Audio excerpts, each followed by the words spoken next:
to attend. So without further ado, hey everyone, and welcome to the artificial discussion. I'm going to change my view here for a second. There we go.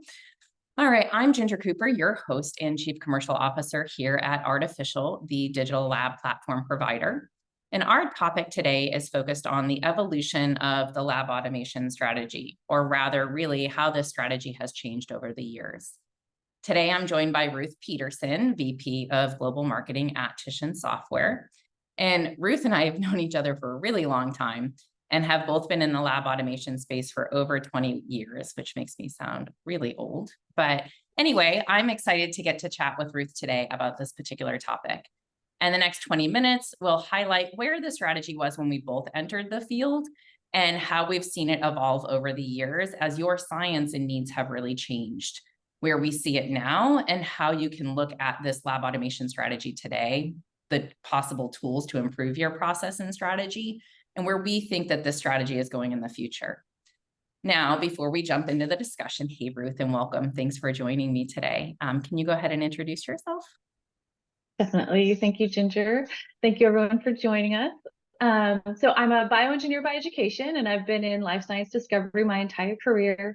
I started out in applications development and support for companies like Aurora Biosciences, Velocity 11, Agilent, Bionex, and with all those externally facing roles, I found out that there was a lot of room with regards to how we message innovations in our industry. And so a few years ago, I transitioned into marketing roles, and that first position was with LabSite.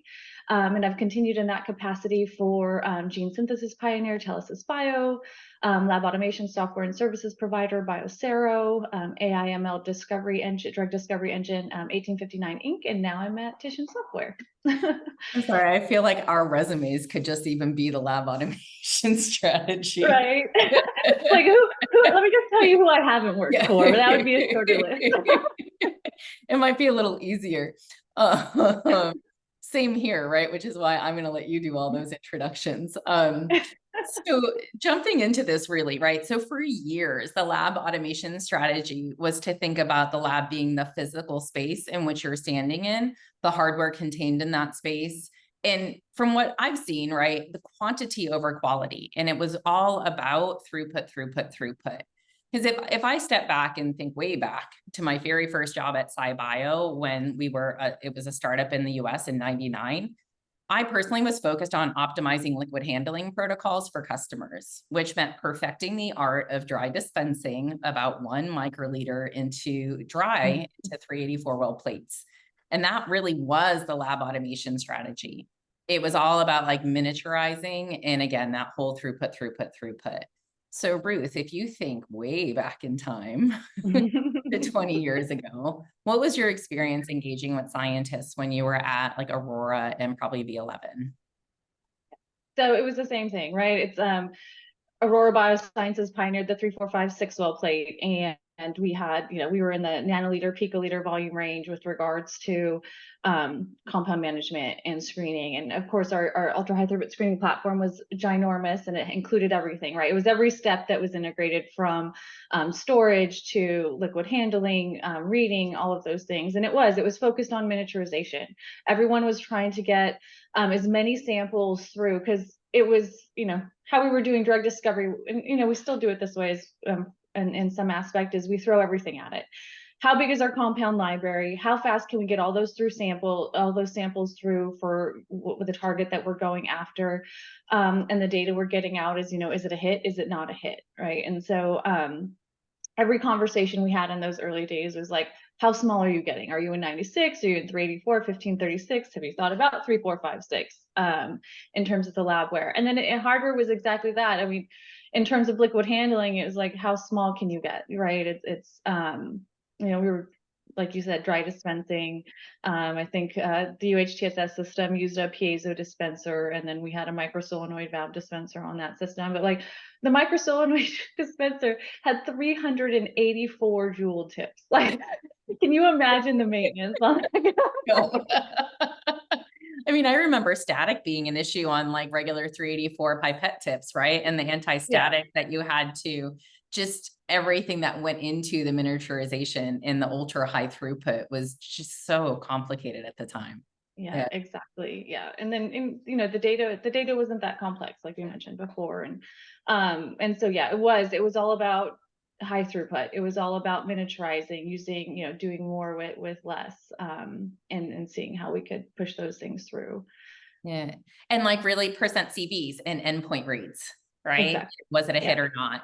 You know, and Mhm. just in moving on, right? It was the quantity over almost Yeah. over quality. I mean, there's definitely quality that was had, but as we'll go through like in the conversation and we'll get to that, like there's more qualitative, I feel like now, or the data's richer now Yeah. because of the tools that are available, which, probably lead a little bit into, if I'm sitting here, right, as I am, looking at the lab automation space and innovation and really where it's been and how it's evolved over the years. Like for me, I think the last truly innovative piece of hardware that hit the market was the Echo, right? From a liquid handling perspective. I remember when acoustic dispensing first became a thing and everyone was like, what?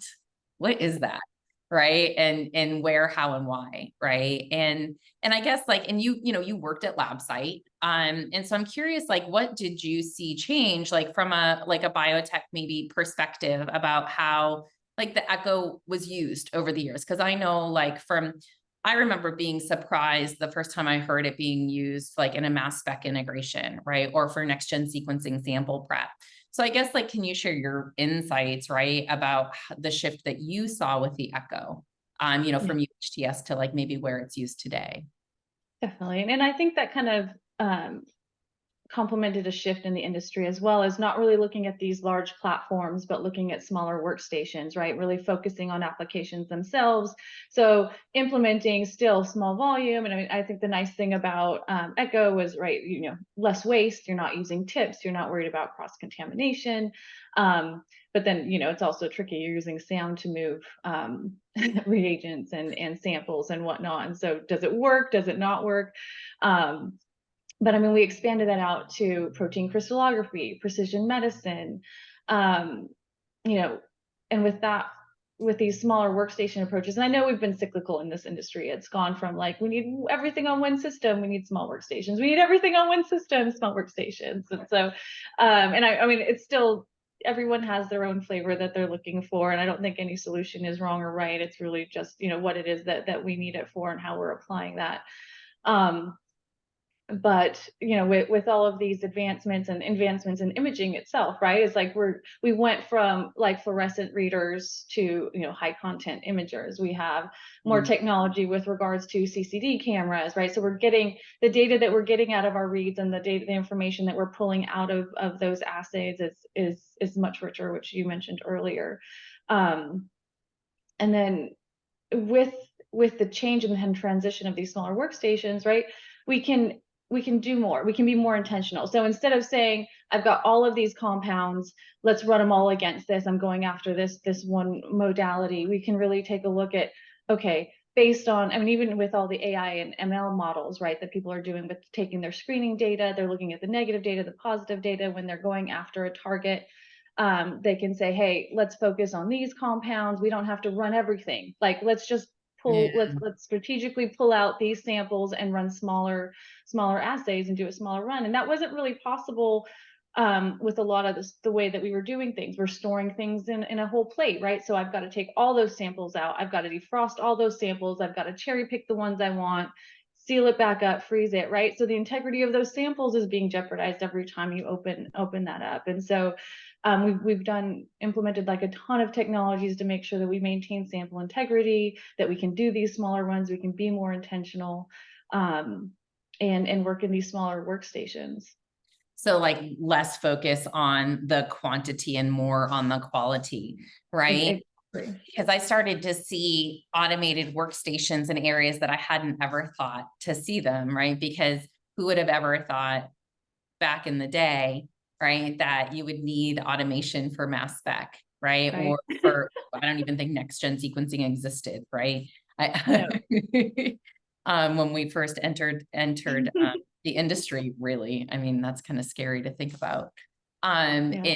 In the shift, right? Like you talked about the crystallography and just kind of how acoustic dispensing played a role, but then also shifted into those workstation approaches. So we started out with these 3, 4, 5, 6 ultra high throughput screening. I mean, I learned scheduling software for SciBio's screen machine back in like 2000, right?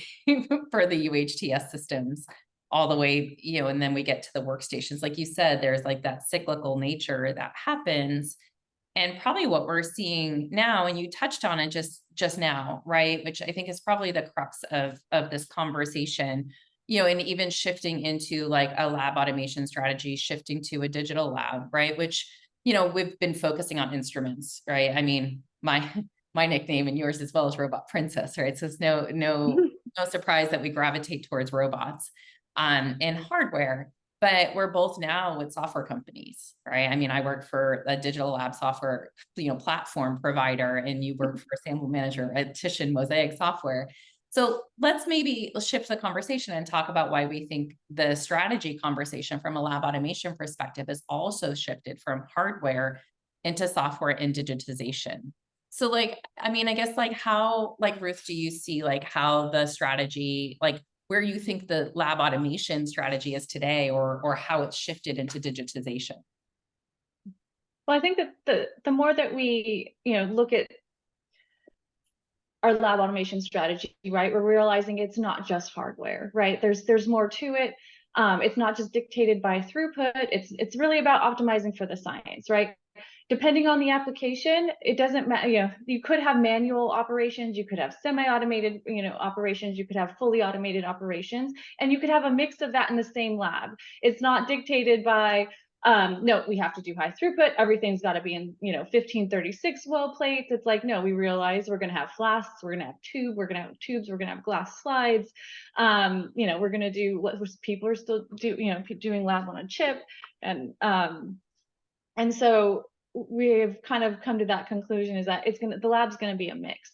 Hardware wise, like I said, it's the same mix. We've got we can do everything from mobile robots, right? We've got manual standalone workstations. We can transfer plates with mobile robots with an incubator on an automated ground vehicle. You can even have, person obviously still walking lab, samples from one lab to the other. But we've got so many different technologies at our disposal depending on the requirements, right? Does it need to be temperature regulated?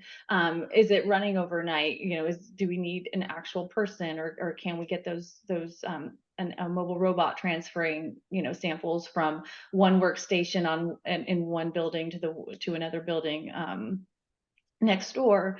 So there's all of these different scenarios, and none of them are right, none of them are wrong. It really depends on the science that you're doing, and it doesn't make sense, right? So it's not, everything doesn't need to be automated, and I think we've come to that conclusion.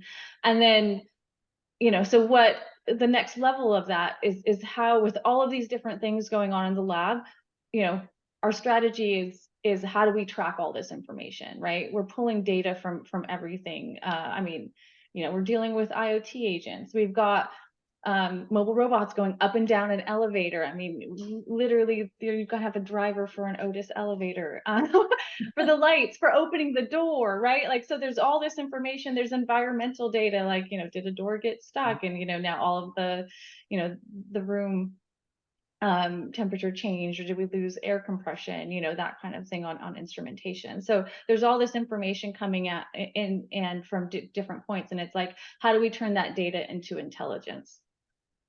And you touched on something too, right?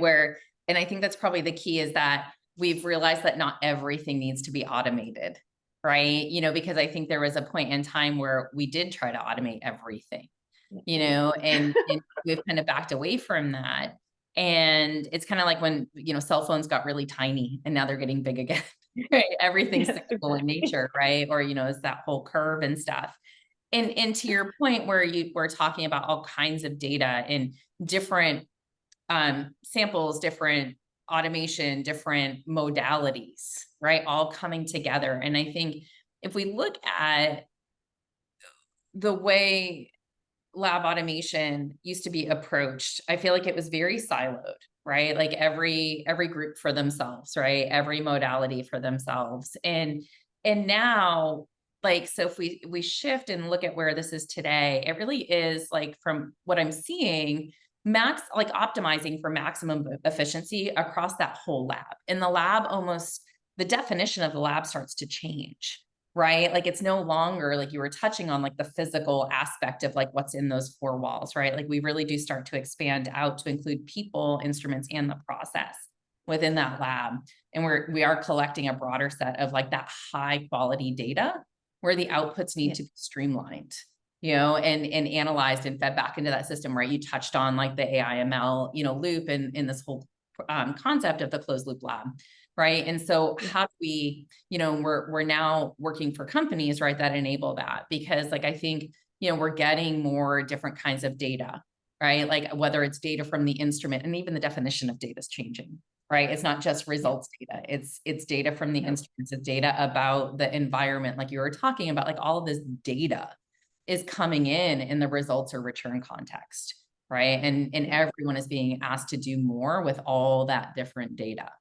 And so instead of batches of 20 plates that used to maybe just present with an endpoint optical density read, right? For what they could do next, or a fluorescence read. Now that same amount of plates could produce terabytes of data.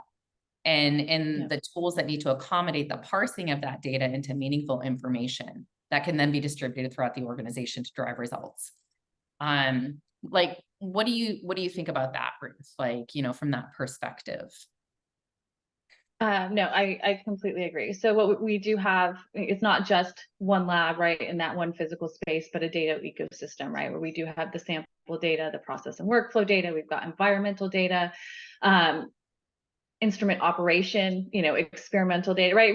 Before it was just, it was my experimental data, right? And how is that feeding back in? But really it is taking all of this information, turning it into high value contextualized data, and converting that into knowledge. And what we've been seeing, and you're seeing this in the industry conferences, it's not just about the science teams, right? It's about the operations teams, it's about the internal IT teams, and it's bringing them on earlier. Like when we first started out, it was like, we get a system, we get installed, and then we'd give IT a call and be like, oh, by the way, we need to, get through the firewall, trying to open up this channel. And they're just like, what are you doing?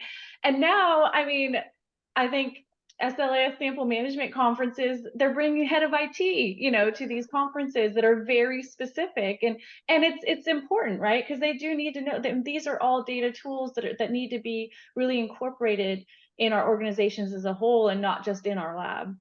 And so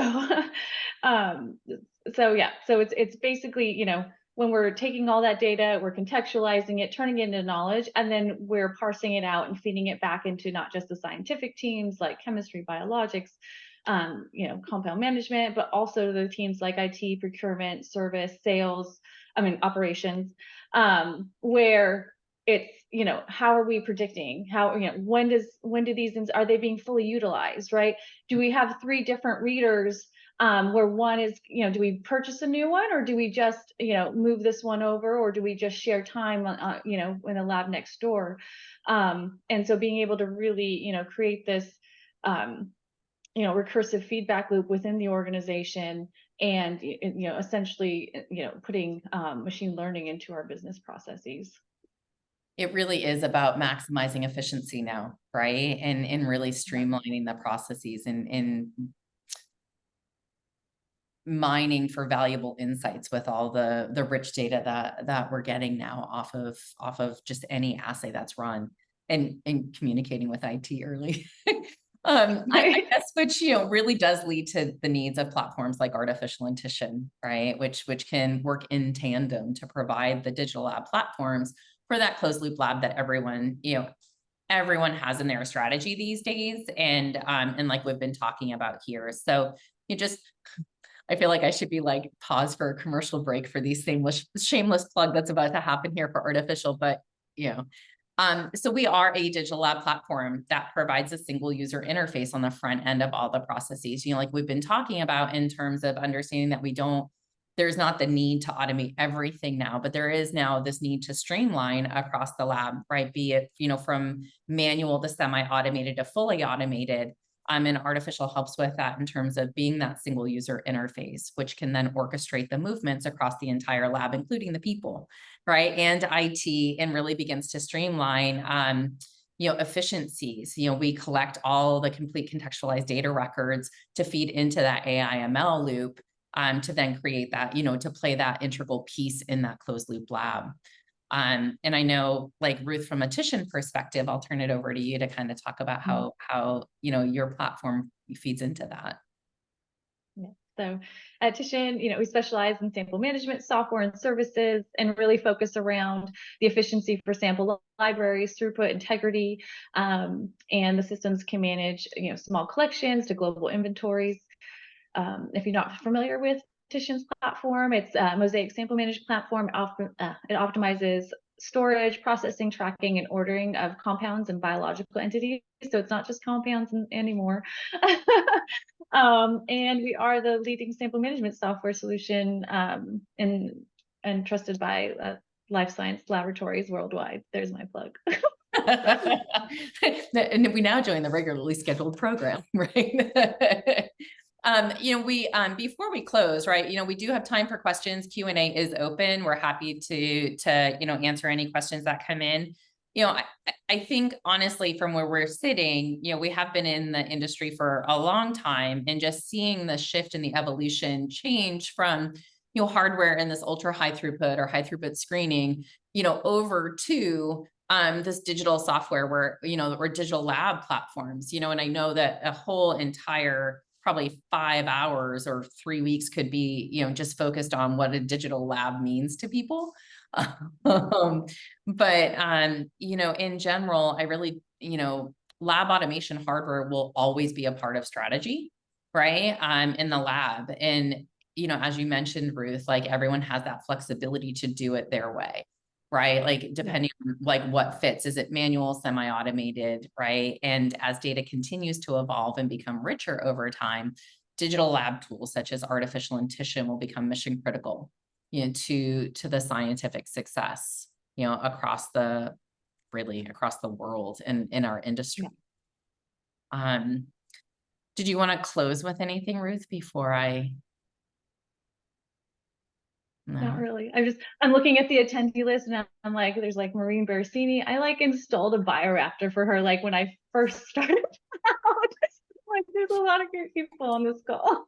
So great. That's so great. It's yeah, thanks everybody for, for joining and being part of this today. I think we've all been in the industry for a long time, and it's always fun to be able to connect with folk along the way. We do hope so. Honestly, right. So these artificial discussion talks, this is the second of a monthly series, really help to demystify the digital lab, as we've been kind of talking about. Like it does hold a lot of different meanings for folks along the way. Last month I had Mike Burke and Olga Seltzer on it as my guests, and we kicked it off there. Today I have, obviously Ruth, who we're friends outside of work. And so it's just always fun to chat with her about robots in a different context. And then the next one is tentatively scheduled for October 4th with, the topic to be forthcoming, but I'll be sending out invitations for that soon. But we really do hope that you enjoyed our conversation as much as we love talking about robots and digital labs.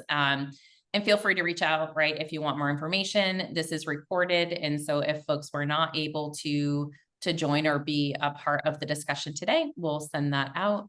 And otherwise, thanks for joining, and we hope that it was useful for you, and we will chat with you later. Thanks, everybody. Thank you.